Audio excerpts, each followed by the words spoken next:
அன்பானவர்களே, அன்பு வணக்கம். இறந்தவருடைய கோபத்தில் இருந்து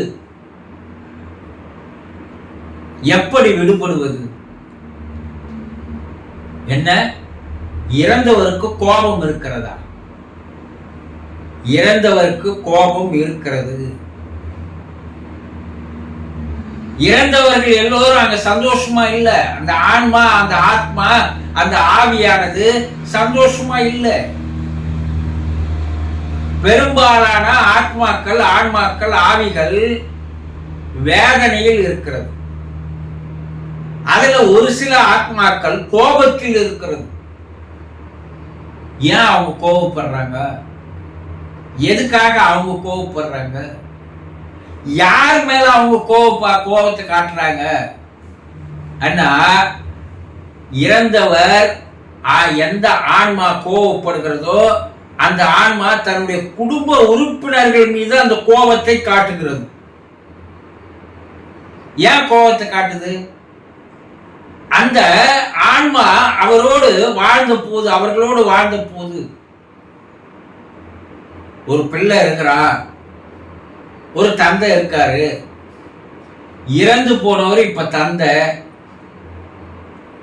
அந்த தந்தையினுடைய ஆன்மா தன்னுடைய பிள்ளையின் மீது கோபத்தை காட்டுகிறது. ஏன் காட்டுது? அந்த தந்தை பிள்ளையோடு வாழ்ந்து வந்த போது அந்த பிள்ளை அந்த தந்தைக்கு செய்ய வேண்டிய கடன்களை செய்யவில்லை. என்ன கடன்? ஒரு பிள்ளையை பெற்று வளர்த்து ஆளாக்கி அந்த தந்தைக்கு கடைசி காலத்தில் ஒரு ஆதரவாக, ஒரு அன்பாக, ஒரு அரவணைப்பாக அவருக்கு வேண்டிய எல்லா விதமான சௌகரியங்களை செய்து தர வேண்டியது அந்த மகனுடைய கடமை. ஆனா சில பிள்ளைகள் தன்னுடைய தாய் தந்தையை எடுத்துட்டு போயிட்டு வயது வந்தோர் இல்லங்களில் சேர்த்து விடுவது, இல்ல அந்த தாய் தந்தையை அடித்து வீட்டை விட்டு விரட்டி விடுவது, இல்ல வீட்டிலேயே அந்த தாய் தந்தையை வைத்துக் கொண்டு அவர்களை துன்புறுத்துவது. சாடிஸ் புத்தி.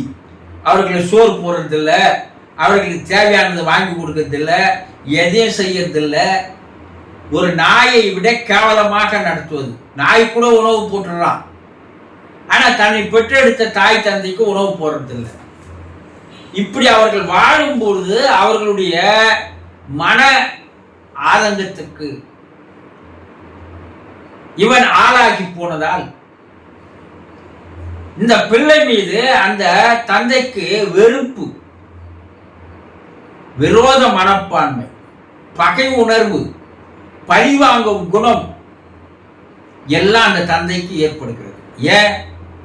கஷ்டப்பட்டு இவனை பெற்று வளர்த்து படிக்க வச்சு பெரிய ஆளாக்கி பெரிய வேலையில சேர்த்து திருமணம் பண்ணி தன்னுடைய வாழ்க்கையை இவனுக்காக அர்ப்பணித்தோமே, ஆனா இவன் கடைசி காலத்தில் நம்மள அனாதையா விட்டுட்டானே, நன்றி கட்டவனாக இருக்கிறானே என்று எத்தனை தாய் தந்தையர் இன்று எத்தனை பிள்ளைகளை வசைப்பாடி கொண்டிருக்கிறார்கள், சாபம் தந்துகிறாங்க.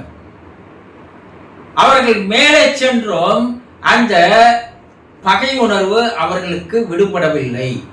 அதனால தன்னுடைய பிள்ளைகளை, தன்னை கவனிக்காத விட்ட அந்த குடும்ப உறுப்பினர்களை, தன் மீது அன்பு காட்டாத அந்த உறுப்பினர்களை, அக்கறை காட்டாத, அரவணைக்காத அந்த குடும்ப உறுப்பினர்கள், வாரிசுகளை அந்த ஆத்மாவானது என்ன பண்ணுது? கோபத்தில் சாபங்களை தருகிறது. இததான் நம்முடைய முன்னோர்கள் என்ன சொன்னாருன்னா, முன்னோர்கள் சாபம் என்று சொன்னார்கள் இல்லையா? இந்த முன்னோர்கள் சாபத்திற்கு ஆளாகிறவர்கள் பல்வேறு துன்பங்களை அனுபவிப்பார்கள். இத பித்ரு தோஷம் என்று சொல்வார்கள். இதுதான் என்ன பித்ரு தோஷம், என்ன முன்னோர்கள் சாபம். யாராவது பெற்றவங்க தன்னுடைய பிள்ளைகளுக்கு சாபம் கொடுப்பாங்களா? குடும்ப உறுப்பினர்கள் கொடுப்பாங்களா? இந்த பித்ரு தோஷம் எப்படி வருகிறது? இதுதான் கவனித்துக் கொள்ளாத, புறக்கணிக்கப்பட்ட, துரத்தி அடிக்கப்பட்ட, அனாதைகளான, ஒருவேளை சோத்துக்கு அலைந்த இந்த தாய் தந்தையார் தன்னுடைய பிள்ளைகளுக்கு கோபத்தில் கொடுக்கின்ற அந்த சாபங்கள் தான் தோஷங்களாக மாறுகிறது. இப்போ இதுல இருந்து விடுபடாத வழிய இவர்களால் குடும்பத்தில் நிம்மதியா இருக்க முடியாது, உடல் ஆரோக்கியத்தோடு வாழ முடியாது, பல்வேறு பிரச்சனைகளில் சிக்கல்களில் சிக்கி அவர்கள் பல்வேறு துன்பங்களை அனுபவிப்பார்கள். அப்ப அவர்களுடைய கோபம் சாபமாக மாறுகிறது. இன்னைக்கு பல குடும்பங்கள் பல பிரச்சனைகள் இருக்குது,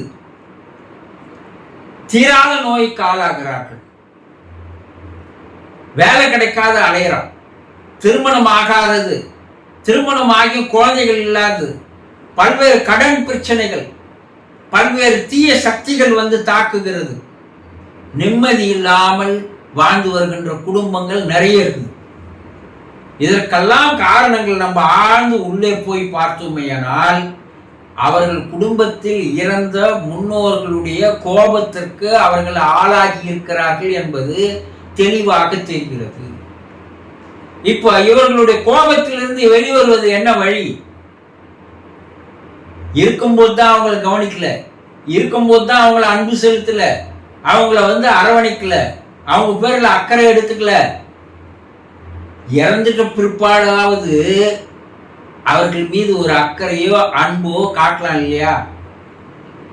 அப்ப அவர்களுக்கு செய்ய வேண்டிய கடமைகள், சில கடமைகள் இருக்குது, அதை வேத காலம் முதல் கொண்டு கூறி வருகிறார்கள். ஆவி உலக ஆராய்ச்சியில அதை தெளிவா கூறுறாங்க. அவர்கள் கோபத்தை தணிப்பதற்கு உண்டான சில சடங்குகள் இருக்கிறது. அவர்கள் கோபத்திலிருந்து வெளிவந்து நம்மை ஆசீர்வாதம் செய்வது, நம்மை அவர்கள் அன்பு காட்டுவது, அரவணைப்பதற்கு சில சடங்குகள் இருக்கிறது. இந்த சடங்குகளை அந்த பிள்ளையோ அல்லது குடும்ப உறுப்பினர்களோ செய்தால் இறந்தவர்களுடைய கோபத்திலிருந்து, முன்னோர்களுடைய சாபத்திலிருந்து, பித்ரு தோஷத்திலிருந்து விடுபட முடியும் என்பதை தெரிந்து கொள்ளுங்கள். சந்தோஷம்.